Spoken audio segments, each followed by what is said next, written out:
Hello students. तो इस video में हम लोग अरिथमेटिक प्रोग्रेशन जो कि क्लास 10 का एक बहुत ही इंपॉर्टेंट चैप्टर है, इसके दो टॉपिक को कवर करेंगे। यानी दो टॉपिक मैं आप लोगों को सिखाऊंगा। एक तो किसी एपी के सीक्वेंस में कितने टर्म्स हैं, कितने नंबर ऑफ टर्म्स हैं ये निकालना। दूसरा, और अगर वो नंबर ऑफ टर्म्स निकल जाए उन सब टर्म्स का सम क्या होगा। इट मीन्स कि उन सब एपी के टर्म्स को अगर हम लोग ऐड कर दें तो रिजल्ट क्या आएगा। तो पहले टॉपिक को समझने के लिए हम लोग एक एग्जांपल क्वेश्चन लेते हैं।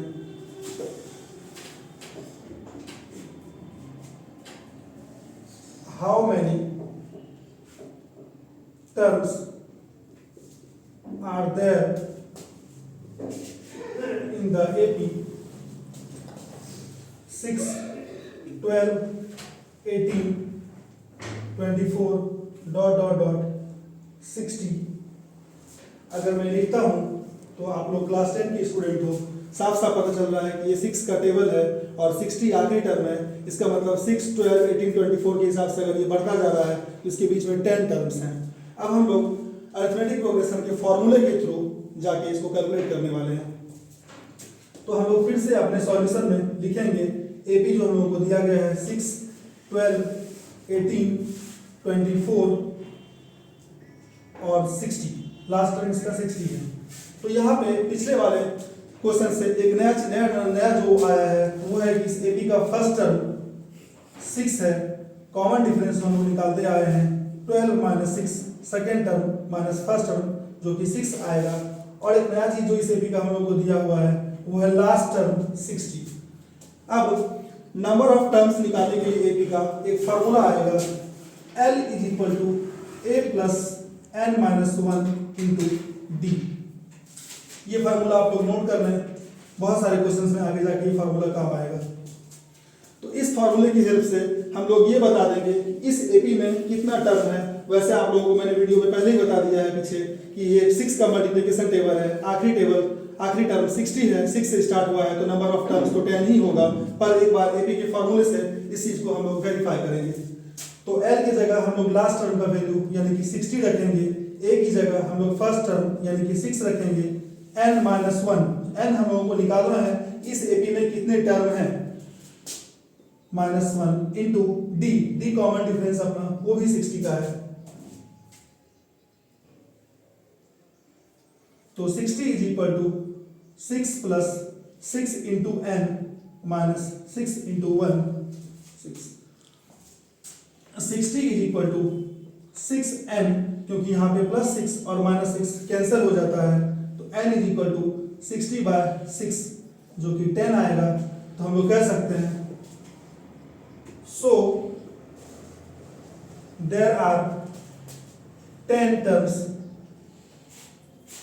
इन द गिवन एपी। तो आप इस तरह से किसी भी मल्टीप्लिकेशन टेबल को ट्राई कर सकते हैं। कोई भी मल्टीप्लिकेशन टेबल का आप लिस्ट ले लें जो कि एपी में तो है ही, साथ साथ आप उसके बीच का नंबर ऑफ टर्म्स निकाल के देख सकते हैं। और अब जाके हम लोग दूसरे क्वेश्चन को कवर करेंगे, दूसरे टाइप के क्वेश्चन को कवर करेंगे। To find the sum of terms in an AP, sum of given terms हम लोग यहाँ पे कहेंगे।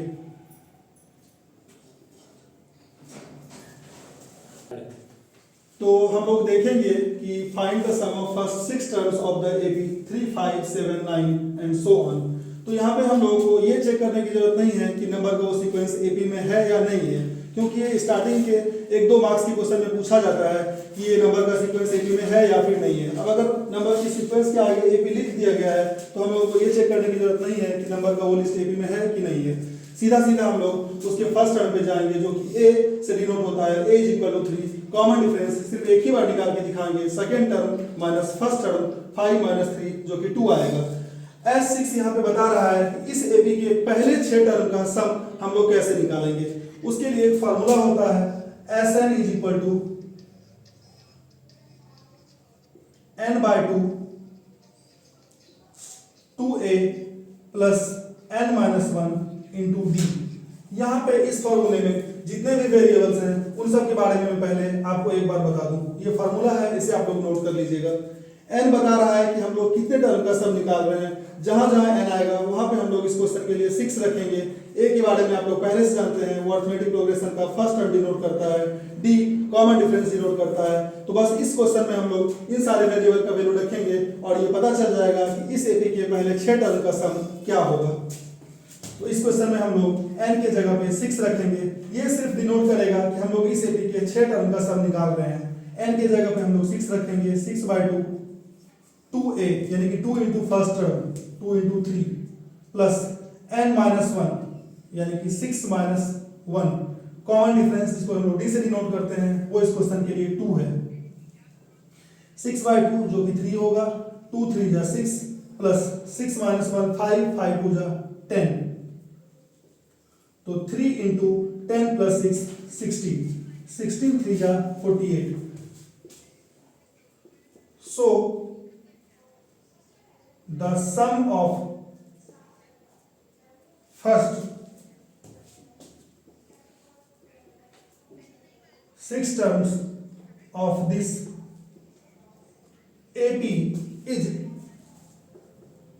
48। इस क्वेश्चन में आप लोग पहले 6 टर्म को लेके रफ में ऐड करके भी देख सकते हैं। इसका सम 48 ही आएगा। जैसे हम लोग देखते हैं, हालांकि एग्जाम शीट में करके पेपर पे नहीं दिखाना है, फिर भी हम लोग वेरिफिकेशन एक बार करेंगे कि ये फार्मूला सही है कि गलत है। तो यहाँ पे हम लोग इस एपी का पहला 6 टर्म लेंगे।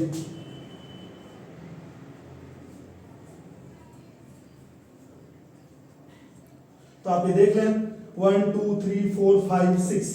अब इन सबको जब हम लोग ऐड करेंगे तो 48 आ जाना चाहिए।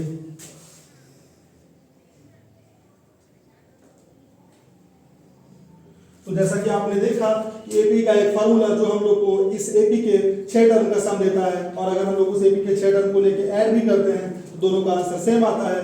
तो इस फार्मूले का मीनिंग ये है कि एक सीक्वेंस के किसी भी स्पेसिफिक टर्म का सम हम लोग निकाल सकते हैं। जहां तक जितने भी नंबर का सम कहा जाएगा हम लोग इस फार्मूले से निकाल सकते हैं। तो ये फार्मूला किसी एपी के नंबर ऑफ टर्म्स का सम निकालने के लिए यूज किया जाता है। इसे आप लोग याद रख लें।